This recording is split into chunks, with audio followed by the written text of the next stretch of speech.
Minu wala tu'minu hatta tahabbu awala atulukum ala syai'in idza fa'altumuhu tahabbtum afshus salama bainakum.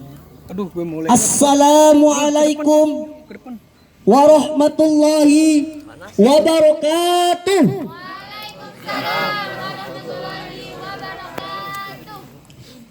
Bismillahi masya Allah, la yasukul khaira illallah.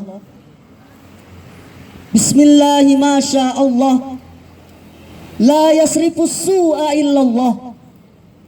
Bismillahi masya Allah, makana min ni'matin fa min Allah. Bismillahi masya Allah, la haula wa la quwata illa billahil aliyyil azim. Allahumma salli ala Sayyidina Muhammad Al-Fatih lima ughliq wal khatim lima sabaq nasiril haqqi bil haqq wal hadi ila siratikal mustaqim wa ala alihi haqqa qadrihi wa miqdarihil azim, amma ba'd. Yang kami hormati para dewan juri yang telah rela datang pagi-pagi dengan wajah yang berseri-seri yang menunjukkan kesejukan hati. Yang saya hormati pula para pemuda-pemudi yang cantik, manis, dan baik hati. Pertama-tama, marilah kita panjatkan puji syukur kita kehadirat Allah Subhanahu wa Ta'ala. Dialah Allah Subhanahu wa Ta'ala yang telah mencurahkan nikmatnya kepada kita semua tanpa memandang postur tubuh, baik itu yang rambutnya keriting maupun yang rambutnya rebonding, baik itu yang kulitnya hitam maupun yang kulitnya putih, baik itu yang postur tubuhnya gembrot atau gendut maupun yang postur tubuhnya kurus. Itu semua sama di hadapan Allah Subhanahu wa Ta'ala. Alhamdulillah, pada saat ini Allah Subhanahu wa Ta'ala masih mengaruniakan kita nikmat. Amin. Para hadirin, saya persilahkan untuk membaca amin. Karena pada saat sekarang ini saya lagi mendoakan anda sekalian. Siapa tahu doa saya diijabah oleh Allah Subhanahu wa Ta'ala. Baik, saya ulangi. Alhamdulillah, pada saat ini Allah Subhanahu wa Ta'ala masih mengaruniakan kita nikmat sehat walafiat. Amin. Tanpa cacat. Nikmat iman dan Islam masih melekat. Dan selamat dari godaan setan yang bangsat. Oleh karena itu, dengan nikmat Allah Subhanahu wa Ta'ala yang diberikan kepada kita semua, sehingga kita bisa bertatap muka, bisa mengenal satu dengan yang lain. Terlebih-lebih anda bisa melihat saya berdiri di sini dengan penampilan yang rapi. Alhamdulillah. Kedua kalinya, salawat, salam kasih dan rindu kita haturkan kepada baginda Nabi Muhammad Sallallahu Alaihi Wasallam yang telah membebaskan kita, membebaskan umat manusia dari alam kegelapan. Hadirin, para pemuda-pemudi yang cantik, manis, dan menarik hati. Sekian ratus tahun yang lalu, baginda Nabi Muhammad Sallallahu Alaihi Wasallam pernah bersabda, sayati zamanu ma baqi minal Quran illa rasmuhu wa ma baqi minal Islam illa ismuhu. Akan datang suatu zaman nanti yang dimana Al-Quran itu tidak akan tertinggal kecuali hanya tulisannya saja, dan Islam itu tidak akan tertinggal kecuali hanya namanya saja.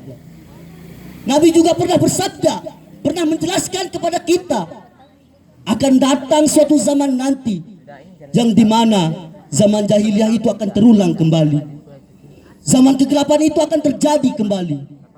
Hadirin sekalian, zaman kegelapan itu sudah tiba. Zaman kegelapan itu sudah ada di zaman kita, bukan di luar sana. Maksiat bukan hanya dilakukan oleh orang-orang Yahudi, orang Nasrani, akan tetapi maksiat itu sendiri dilakukan oleh orang Islam itu sendiri. Betul tidak? Maksiat bukan dilakukan oleh orang-orang yang tidak pernah belajar agama, akan tetapi maksiat itu sendiri setiap hari dilakukan oleh orang-orang yang setiap harinya belajar agama. Maksiat bukan hanya dilakukan oleh orang-orang yang tidak pernah belajar Al-Quran, akan tetapi maksiat itu sendiri tiap hari dilakukan oleh orang-orang yang setiap harinya belajar Al-Quran. Oleh karena itu hadirin, bagaimana cara kita supaya kita tidak terjerumus ke dalam zaman kegelapan itu? Yaitu dengan cara sholat. Di antara yang diwajibkan kepada kita semua umat Islam, yaitu melaksanakan sholat 5 waktu. Sekarang yang menjadi pertanyaannya adalah, kenapa kok kita diwajibkan untuk sholat 5 waktu? Apa manfaatnya? Dengan menjawab pertanyaan ini, baginda Nabi Muhammad SAW bersabda, awwalu ma yuhasabu bihin nasu yaumal qiyamati shalah. Di antara amalan-amalan yang akan pertama kali dihisab kelak di hari kiamat, yaitu salat. Fa idza saluhat saluhat sairu a'mali. Apabila salat-salat kalian itu baik, maka akan baik pula ibadah-ibadah lainnya. Namun sebaliknya, apabila salat kalian itu jelek, maka akan jelek pula amalan-amalan lainnya. Hadirin, oleh karena itu, apabila kita ingin melihat seseorang, tingkah laku seseorang, maka lihatlah dari salatnya. Walaupun orangnya jelek, hidungnya pesek, kulitnya hitam, namun salatnya baik, itu lebih baik di hadapan Allah Subhanahu wa taala dibandingkan orang yang gagah namun salatnya gegabah. Sekarang manfaatnya apa? Manfaat salat itu apa? Allah Subhanahu wa taala berfirman, A'udzu billahi minasy syaithanir rajim. Bismillahirrahmanirrahim. Wa aqimus salata innas salata tanha 'anil fahsya'i wal munkar. Yang artinya, dirikanlah solat, karena sesungguhnya solat itu mencegah dari perbuatan keji dan mungkar. Jadi kesimpulannya adalah, apabila kita ditanya oleh seseorang apa manfaatnya solat, maka kita menjawab, manfaatnya solat yaitu untuk mensejahterakan kehidupan kita di dunia maupun di akhirat. Mungkin hanya itu yang bisa saya sampaikan. Bila diri berlumur dosa, cepatlah kembali kepada Sang Ilahi. Apabila anda masih ingin mendengar ceramah saya, insya Allah kapan waktu kita berjumpa lagi. Wabillahi taufiq wal hidayah. Wassalamualaikum warahmatullahi wabarakatuh.